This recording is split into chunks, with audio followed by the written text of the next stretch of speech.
এই যে লোকটাকে আপনারা স্ক্রিনে দেখছেন, এই মানুষটা তার নিজের বোনের কঙ্কাল মাটি থেকে তুলে এনে ব্যাংকে লোকেদের সামনে রেখে দিয়েছিল। হ্যাঁ, একদম ঠিকই শুনেছেন। এটা এমন একটা ঘটনা যা শুনে দেশের মানুষ স্তম্ভিত হয়ে গেছে।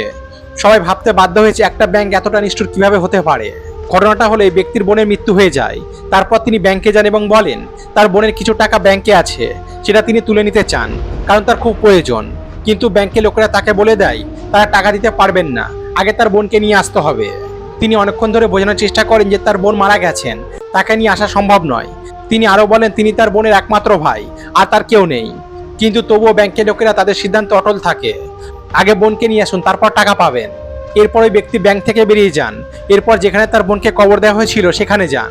তিনি সেই কবর খুঁড়ে বোনের কঙ্কাল বের করেন এবং সেটি নিয়ে ব্যাংকে ফিরে আসেন। ব্যাংকের লোকেরা যখন জিজ্ঞাসা করে এটাকে, তখন তিনি উত্তর দেন, আপনারা বারবার বলেছিলেন বোনকে নিয়ে আসতে, তাই আমি আমার বোনকে নিয়ে এসেছি, এবার তো আমার টাকা দিন। এরপর সেখানে পুলিশ আসে। পুলিশ ব্যাংকের লোকেদের বোঝায় যে লোকটি একজন আদিবাসী এবং খুব বেশি শিক্ষিত নয় এবং খুব সরল মানুষ, হয়তো ঠিকভাবে বুঝতে পারেনি বা নিজের কথা ঠিকভাবে বোঝাতে পারেনি। তখন সেই অসহায় মানুষটি পুলিশ আর ব্যাংকের লোকেদের অনুরোধ করে বলে, আমার সত্যি টাকার খুব দরকার, দয়া করে আমার টাকা আমাকে ফিরিয়ে দিন। এখন ভাবুন 2026 সালেও যদি আমাদের দেশে এমন ঘটনা ঘটে, তাহলে আমরা কেমন পরিবর্তিত ভারতে আশা করছি। এটা কি সেই পরিবর্তন যেখানে একজন মানুষের মর্যাদা ভেঙে দেওয়া হয়, শুধু মানুষ নয় তার মৃত বোনের কঙ্কালের সম্মানটাও নষ্ট করা হয়? এই ঘটনার ব্যাপারে আপনাদের কি মত অবশ্যই কমেন্টে জানাবেন।